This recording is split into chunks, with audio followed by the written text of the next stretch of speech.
خبر شامل کرتے ہیں حیدرآباد سے، جہاں پر ترقی پسند ہاؤس پر chairman S T P doctor Qadir Magsi کی صدارت میں سندھ کے قوم پرست جماعتوں کا اجلاس ہوا۔ اس اجلاس میں اتفاق کیا گیا کہ قوم پرست جماعتیں سندھ کی پارلیمانی سیاست میں مشترکہ طور پر حصہ لیں گی تاکہ سندھ کے مسائل کو حل کیا جا سکے اور سندھ کی آمدنی اور وسائل سندھ پر خرچ ہو سکے۔ مزید یہ کہ مردم شماری بھی کی جائے۔ اس اجلاس میں قومی عوامی پارٹی کے ایاد لطیف علی جو، سندھ یونائیٹڈ پارٹی کے امیر حسن پانور، عوامی جمہوری پارٹی کے لال شاہ، سوشل ڈیموکریٹک پارٹی کے عالم گری اور دیگر نے شرکت کی۔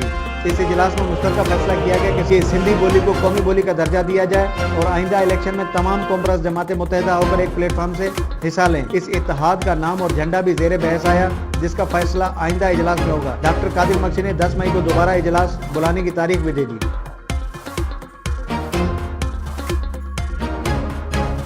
مزید خبروں اور اپڈیٹ کے لیے دیکھتے رہیے ہمارا YouTube چینل HRJDO نیوز۔